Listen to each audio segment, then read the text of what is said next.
Hello students, hope all of you are watching the video lessons regularly. Please make the best use of these video sessions. Okay, today's class I am going to continue with the calorimetry chapter. Okay, so last class we have discussed the effect of pressure on the melting point. I am going to start with the same thing. Okay, so the effect of pressure on melting point, that means as the pressure increases, the melting point of the substance will also increase for substances which expand on melting. That is, we know that all substances expand on heating. On heating, the substance will melt. So, on melting, if the substance expand, then the melting point will increase with increase in pressure. That is, melting point depends on the pressure. How does it depend on the pressure? The melting point increases with increase in pressure. One condition is there for substances which expand on melting. Example, wax, lead, all these things you can give it as an example. Okay. So, substances like wax and lead, the pressure increases, the melting point of these substances will also increase because they expand on melting. On the other hand, the melting point decreases with increase in pressure for substances which contract on melting. The substances which contract on melting, the melting point decreases with increase in pressure. Example, ice at 0 degree Celsius. Yes. So, when ice at 0 degree Celsius is converted into water at the same temperature, it contracts. For such substances, the melting point decreases with increase, the pressure increases, the melting point decreases. Okay. Next one, effect of impurities on the melting point. Addition of impurities will lower the melting point. That is, the addition of impurities will lower the melting points. Addition of impurities will lower the melting point. That is, we know that ice melts at 0 degree Celsius. Pure ice melts at 0 degree Celsius. But if salt is added to it, yes, salt is an impurity to the ice, right?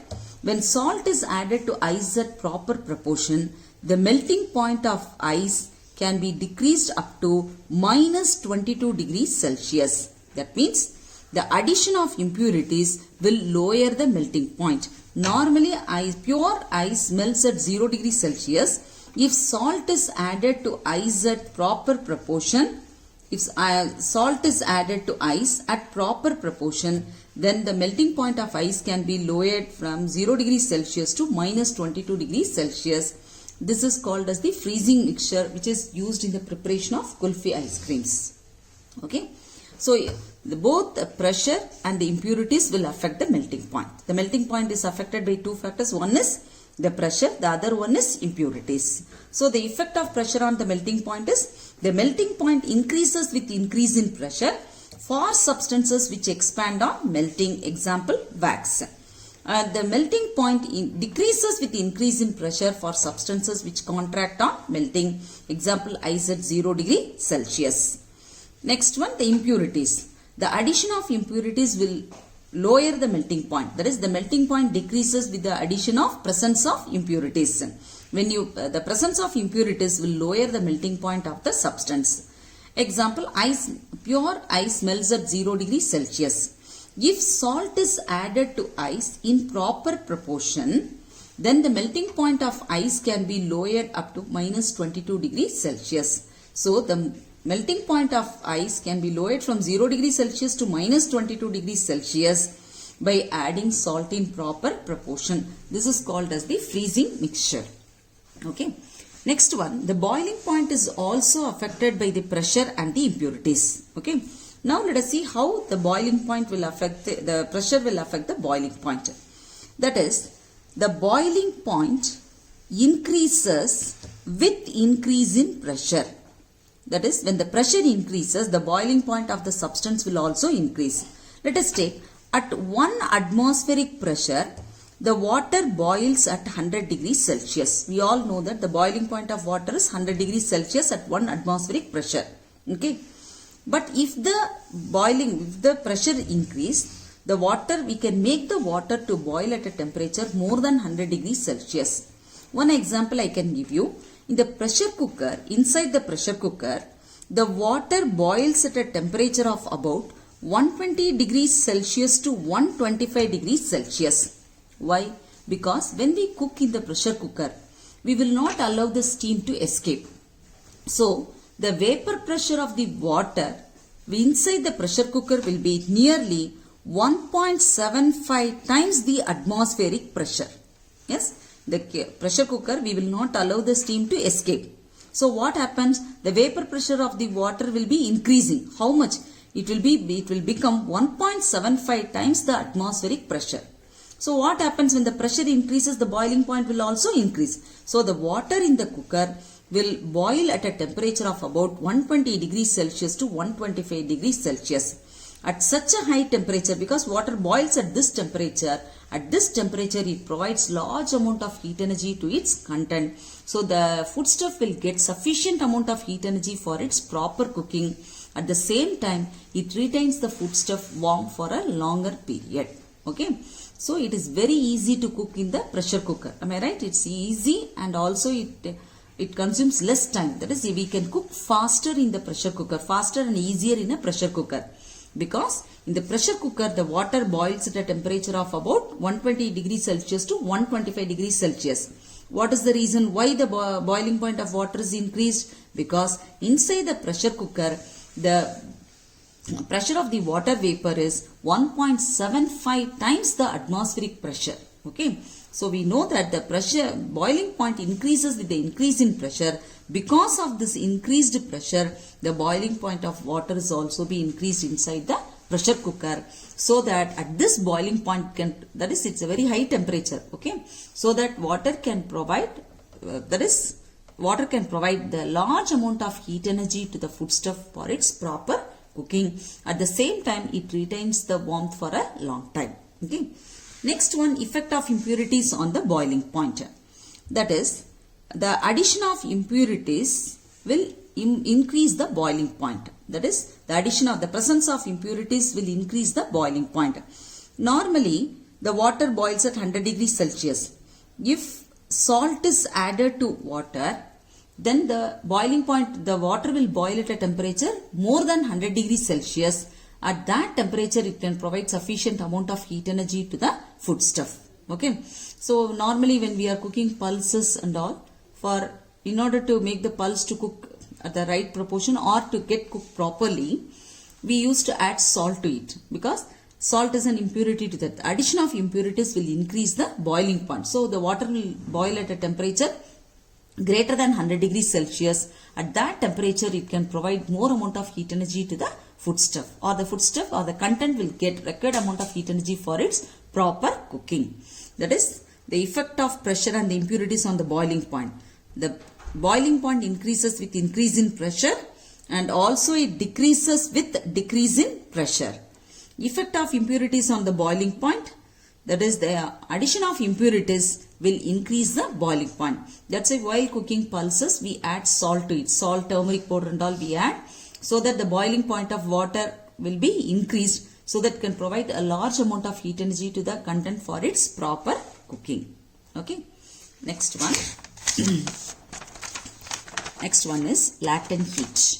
What is the latent heat? Okay. Now we take ice at 0 degrees Celsius. You take ice at 0 degrees Celsius. When you provide the heat energy, first the ice will absorb this heat energy to convert itself into water at the same temperature. Yes, when you take ice at 0 degrees Celsius and provide heat energy, ice will absorb this heat energy to convert itself completely into water. Till the ice is completely converted into water, there won't be any rise in the temperature. That is, the thermometer will not externally manifest the rise in temperature. What is the reason? Because during this process, whenever there is a change of phase, that is, the substance in the solid state is converted into liquid state. Okay. Or in the reverse also I can say, when water at 0 degrees Celsius, on liberation of heat energy or on cooling, it will be converted to ice at 0 degrees Celsius. Here also, whether the substance absorbs heat energy or it liberates heat energy, there is no change in temperature, but it absorbs heat energy. The heat energy absorbed or liberated is not externally manifested by the thermometer. So the absorbed heat or liberated heat is hidden in the substance. The absorbed heat is hidden in the substance. It is not externally manifested by the thermometer because the temperature is not changing. This heat energy given in this process or liberated during the change of phase, we call it as latent heat. Okay. Whenever the substance undergo a change of phase, the heat energy absorbed by the substance during that process or the heat energy liberated by the substance during that process is not externally manifested by the thermometer.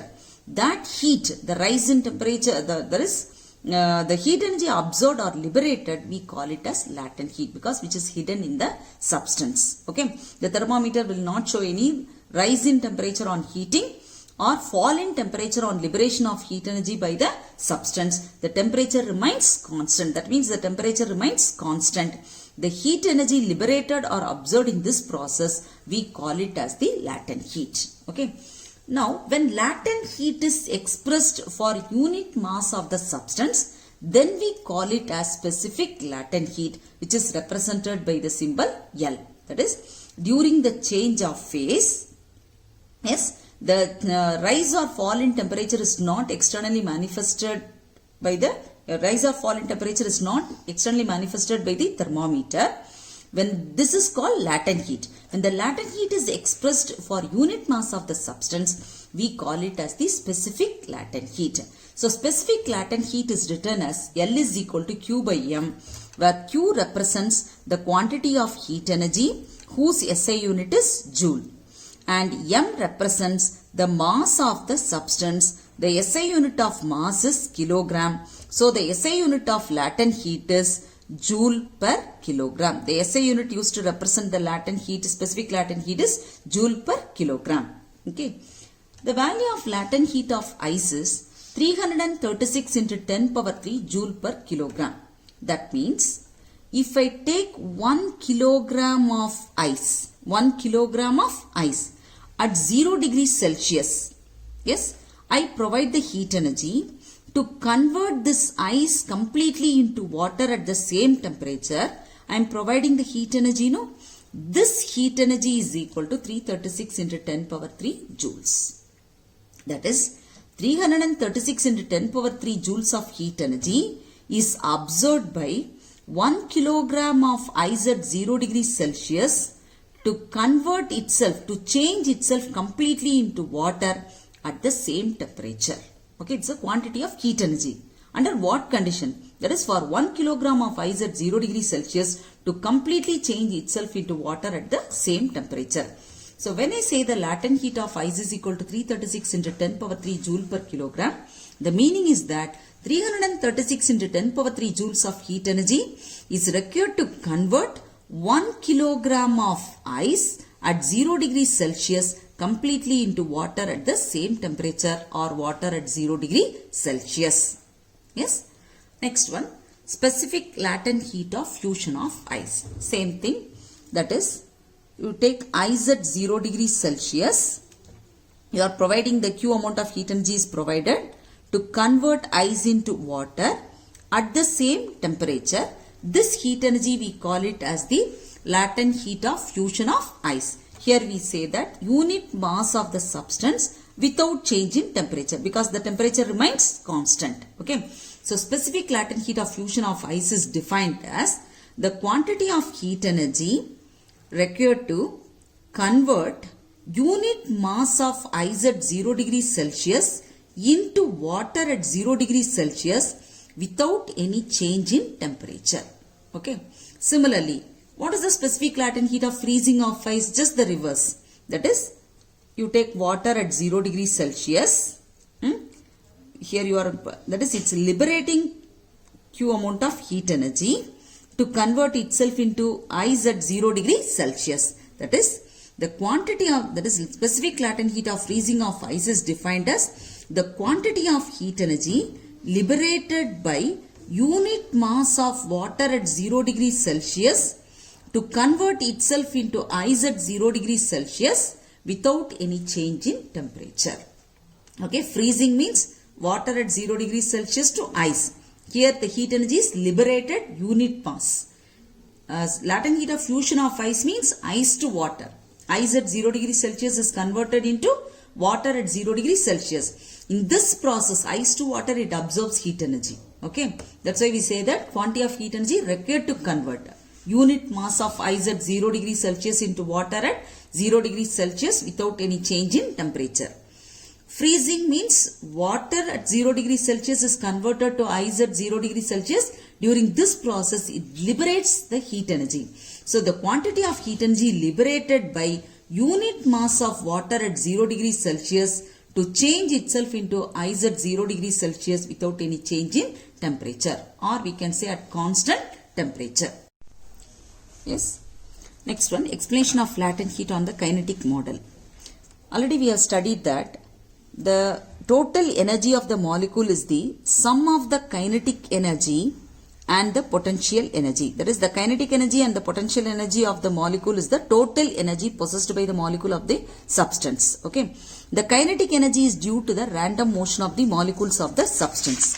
But the potential energy is due to, see here, the total energy of the molecule is the sum of the kinetic energy and the potential energy.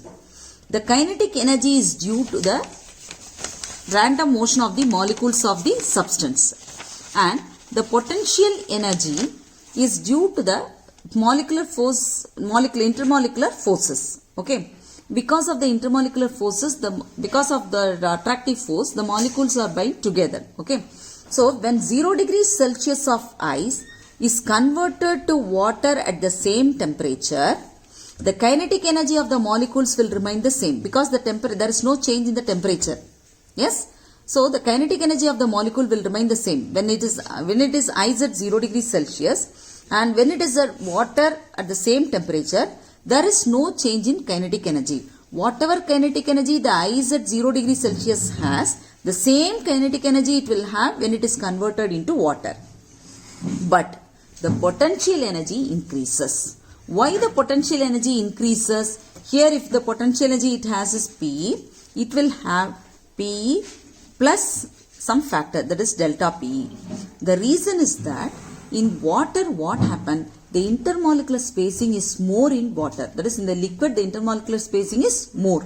So, whatever energy you are giving here, that is utilized for increasing the intermolecular spacing. That is, here there is an increase in the average spacing of the molecules, so that there is increase in potential energy. Okay.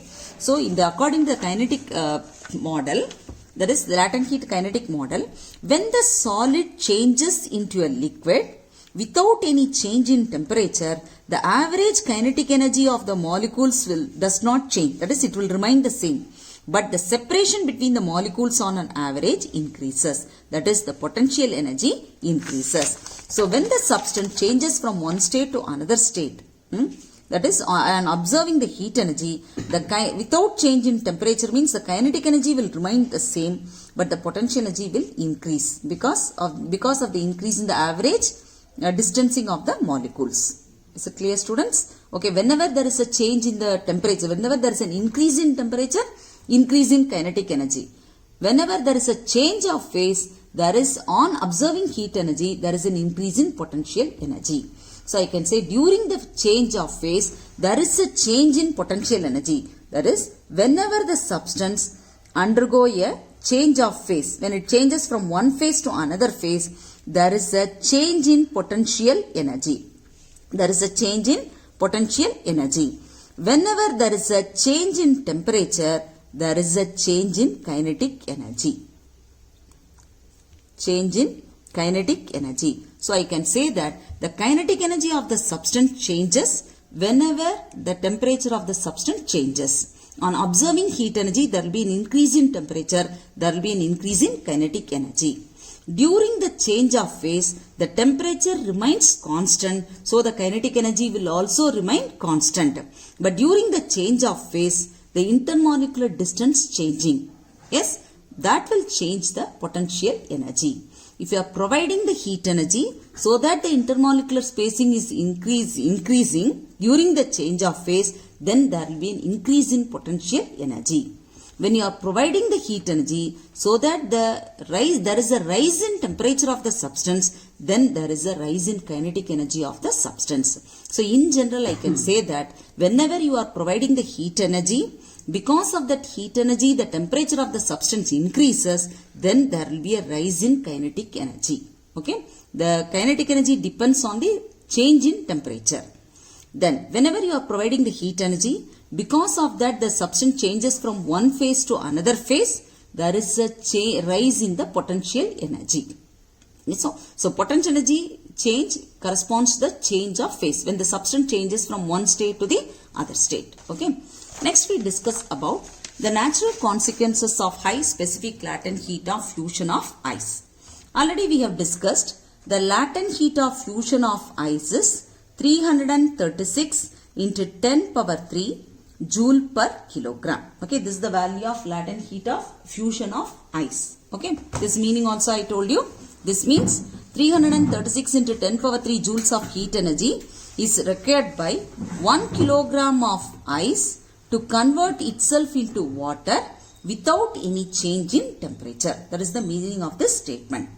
The latent heat of ice is, fusion of ice is very high. The value is very high. That is 1 kilogram of ice to convert itself into water. It requires this much of energy, 336 in 10 power 3 joules of energy without any change in its temperature. Okay. Because of that high latent heat of fusion of ice, we have the following consequences. First one, the snow on mountains does not melt all at once. Okay. This due to the high latent heat of fusion of ice. Because of that, what happened? It changes into water. That is, the snow changes into water very slowly as it gets heat energy from the sun. Because of the high latent heat of fusion of ice, the snow changes into water slowly as it gets heat from the sun. Suppose if the latent heat of fusion of ice is low, what will happen? As soon as it gets the heat energy, all the snow will be melted, it will be converted to water and there will be flood everywhere. Okay. So it is one way it's good thing. Okay. Because of the high latent heat of fusion of ice, the snow in the mountains melt very slowly, that is changes into water as soon as they get heat energy from the sun. Next one. In cold countries, water in lakes and ponds does not freeze all at once. Again, this also due to the high latent heat of fusion of ice. Okay.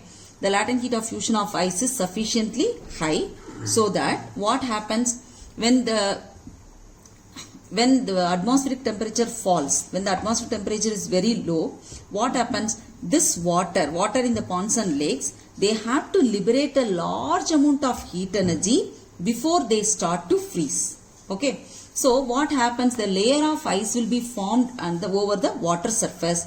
The ice will check the heat energy. That is, it will not allow the heat energy to be transmitted from the water of the lake to the surrounding or to the outside to the surrounding state. Okay. That is, the ice will act as an insulator. So when the atmospheric temperature becomes very low, what happens here? The water in the lakes and ponds, they have to liberate a large amount of heat energy to the surrounding before they start to freeze. Initially, the layer of ice will be formed at the surface. So that checks the heat transfer of heat energy. That is, that acts as an insulator. The ice will act as an insulator. It will not allow the heat energy from the lake water to transmit to the surrounding. Okay, so that in cold countries, the lakes and ponds do not freeze all at once. Next one. Drinks get cooled more quickly by adding piece of ice than ice cold water at 0 degrees Celsius. That is, if you have juice, okay, when you are adding 1 gram of ice at 0 degrees Celsius, okay, so first what will happen? This 1 gram of ice will absorb 336 joules of heat energy to convert itself into water at 0 degrees Celsius. Yes or no? But if I add water, 1 gram of water at 0 degrees Celsius to cool this one, what will happen? the water will absorb the heat, that is the water will absorb the heat energy from the juice. But what is the difference between, by adding 1 gram of ice at 0 degrees Celsius, means 1 gram of ice at 0 degrees Celsius will absorb 336 joules of heat energy more than 1 gram of water at the same temperature, because it requires this much of heat energy to convert itself into water at the same temperature. Okay, so 1 gram of ice at 0 degrees Celsius will absorb 336 joules of heat energy more than 1 gram of water at the same temperature. Because of this, the ice at 0 degrees Celsius will be more effective in produce cooling than water at the same temperature. Yes. Next one, when ice in a frozen lake starts melting, its surrounding becomes very cold. The reason is that if a large amount of heat energy is required for melting. Yes or no? The frozen lake, when it starts to melt, it requires large amount of heat energy to melt. So that heat energy will be absorbed from the surrounding, so that the surrounding becomes very cold, because there is a fall in temperature in the surrounding that makes the surrounding cold. Okay. Next one, it is generally more cold after hailstorm than during or before the hailstorm. The reason is that after the hailstorm, it's the ice starts to melt. For melting, it requires heat energy which is absorbed from the surrounding. So what happens? The surrounding temperature falls. So it becomes very cold after the hailstorm than during the hailstorm. Okay. These are all the natural consequences of high specific latent heat of fusion of ice. Okay. This one you have to be very clear. Latent heat of fusion of ice, the value and the reason for that. You have to explain this one. Why the latent heat of fusion of, that is, what is the meaning of latent heat of fusion of ice is equal to 336 into 10 power 3 joule per kilogram. Okay, students. So latent heat expression, SI unit, consequences, okay, kinetic model, all these things are important. So please learn all these, go through the videos and learn the lessons regularly. Okay, don't accumulate your portions. Then and there you finish learning. So here one advantage is there, the video. If you have any doubt, you can go through the video once again. Is it not, students? So make the best use of it. Take care. Thank you.